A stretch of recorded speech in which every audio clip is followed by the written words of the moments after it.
I've always viewed my life through a lens of storytelling, and in stories that are cliche, we have water cooler moments.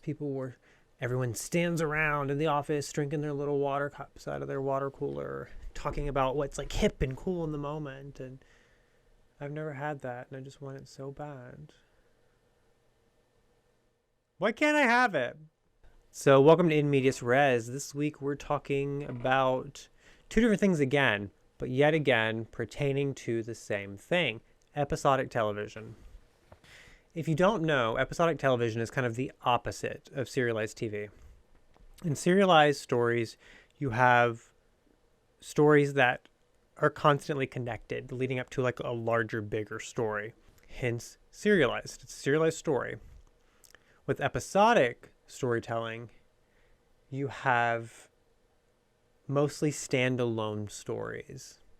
That's not to say that you don't have story arcs that are serialized, but predominantly you have each episode of a TV show is its own standalone condensed story.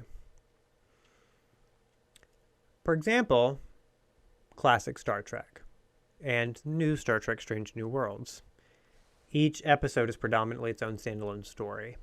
You have kind of arching stories that exist over top of them, usually dealing with maybe like, the big bad of the season, or like, character story arcs that kind of occur over multiple episodes.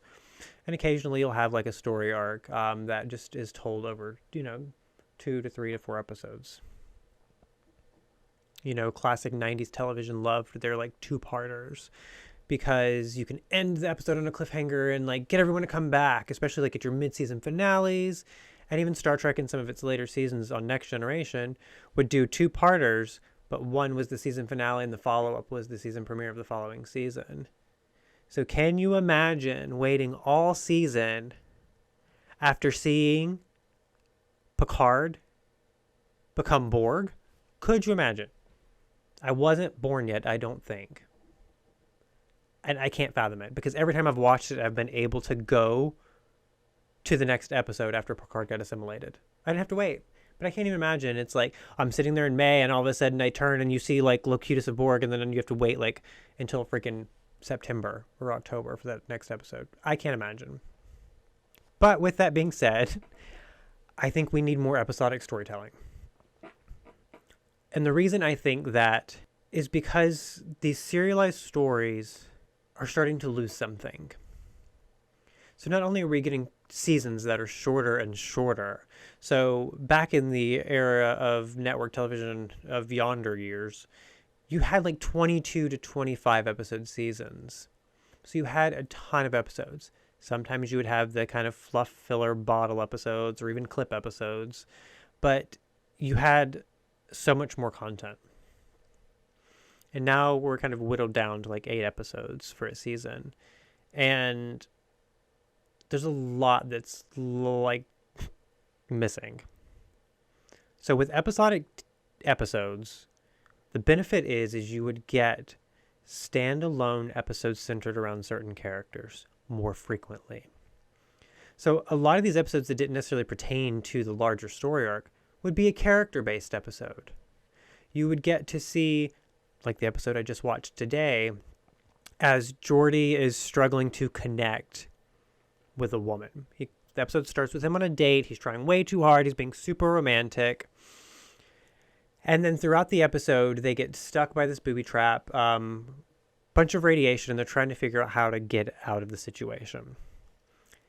And so the woman that Geordi was kind of on a date with was also a starship designer. And it didn't work. She was bored. It was not like Geordi just didn't know how to act. So he created a hologram version of her in the attempt to help get out of the situation, because she knows kind of the ins and outs of the starship from the design stage. He knows it from an engineering stage. See if they could come together to solve a problem. But in doing so, he discovered how to not try so hard. How to just like be human and let intuition and emotion like guide you through. That's kind of like the theme of that episode is like not being so technical or trying so hard or doing all the like the right things. Sometimes it's just about like human emotion and intuition and experience. And that's what he learned during that. But when you have overly serialized shows where you don't get those kind of breathable moments to really get to know those characters. Another example is the Gabrielle episodes of Xena. So every so often, and every season, there's a Gabrielle episode of Xena where Xena goes off to do something. And it varies. Every time there's an episode, it's always weird, it's absurd, it's funny. She's usually at the beginning and at the end, but not in the middle. So Gabrielle has an adventure of her own without Xena. Obviously, in the vein of Xena, it's usually very comedic, usually very absurd. But during that time, you get to know Gabrielle better as a hero, as an artist, not just as Xena's sidekick and subtextual love interest. You got to know her as a standalone character. And it was the same thing with the occasional like Joxer episode that you would get. You know, you get to know these characters better. And sometimes that's when you get the best episodes because you have time to tell the story. But continuing on Star Trek, when you have like Star Trek Discovery, I don't know the rest of the bridge crew. Sure. They have their moments, you know, you learn about the pilot who was a great freediver, and so she was able to save the crew because she could hold her breath for a long period of time. You get to know Detmer and kind of the trauma she faced when she felt like she failed as a pilot and couldn't save the crew. And you have these kind of moments, but if it was like a classic episodic TV, there would have been an entire episode centered around Detmer and her kind of mental struggle and inadequacy and kind of the trauma that she faced. And you would see some of these secondary characters more because they would get standalone episodes where we get to focus on them, where we're not worried about like Picard or Burnham or like Tilly or one of the kind of the really central cast members. And so because of that, you feel like you don't always know this full like cast of characters. But if you look to Strange New Worlds, it's drastically different because we're not constantly centered around Pike and Number One. We're getting to know Commander Noonien Singh. We're getting to know these other characters and who they are because they each get like their own standalone episodes for us to take the time to get to know them. Storytelling isn't always about this run to the finish line. Sometimes it's about the journey to get there. Sometimes it's the fluff. It's the little things. Like, can you imagine an episode of Buffy without, like, The Wish?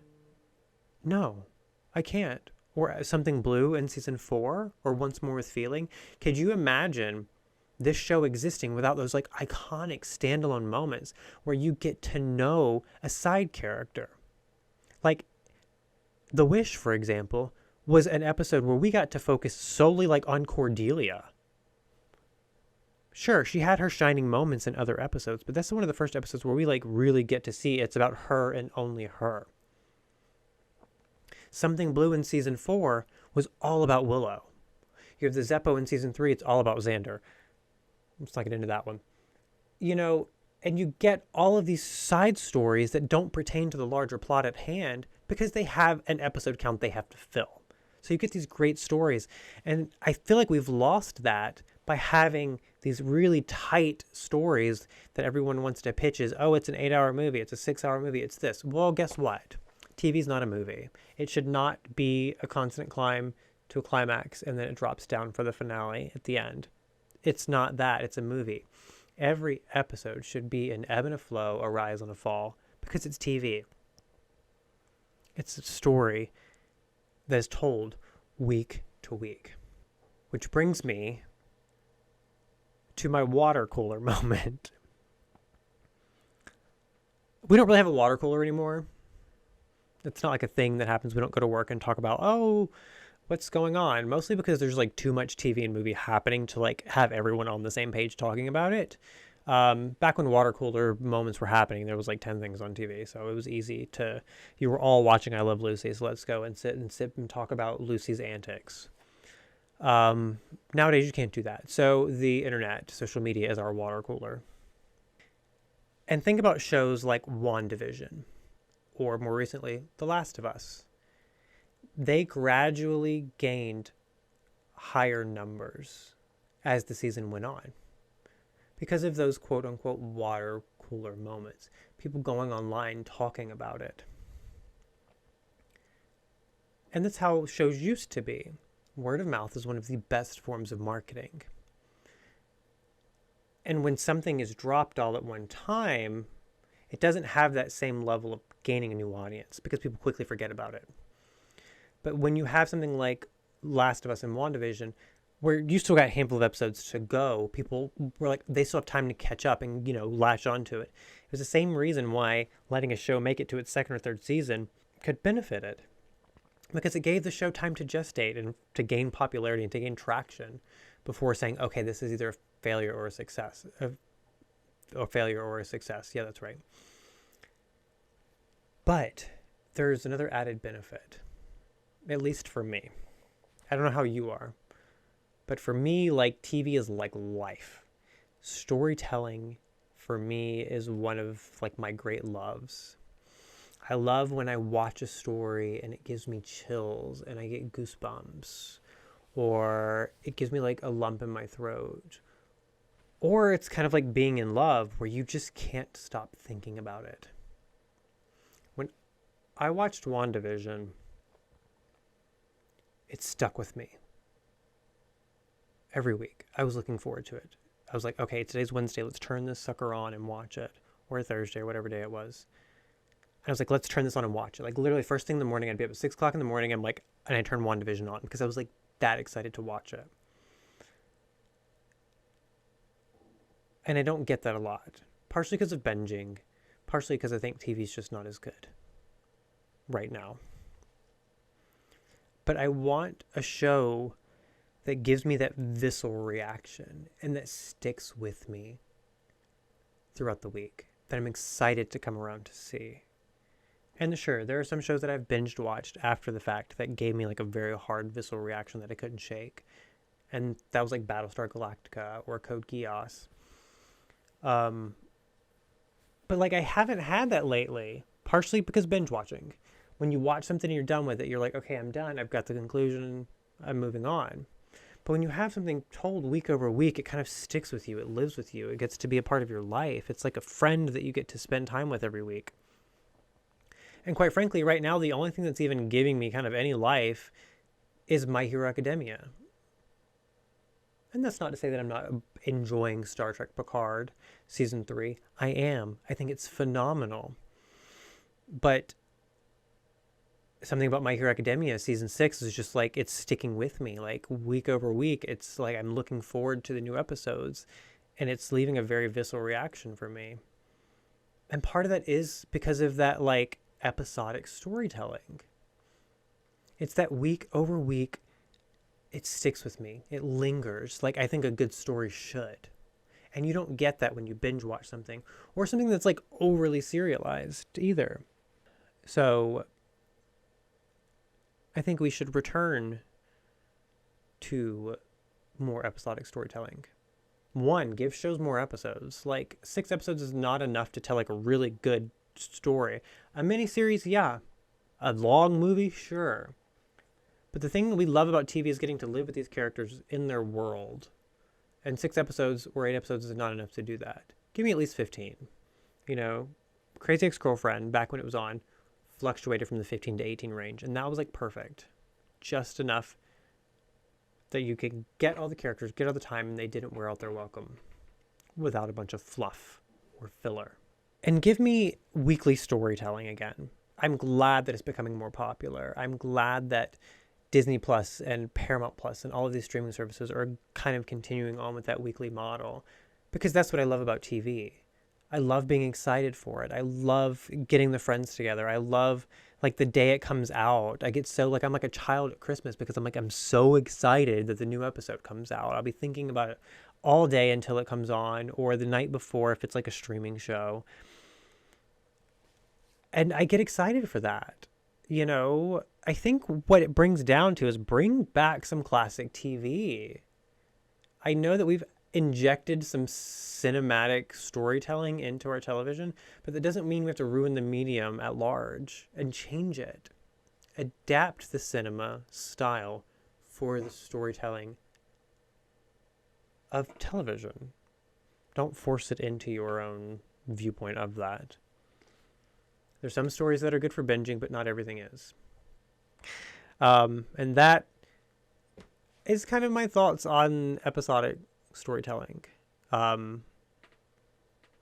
Give me fluff, give me filler, give me side characters, give me bottle episodes, give me all of the things, because I want to live in these worlds. I want to be with these characters. I want to get to know them. I want to see their insanity and their craziness. And I want it to be told week over week. Give me something to be excited for, because that was a lot of joy that I got as a child, was coming home from school and getting to watch my shows every week.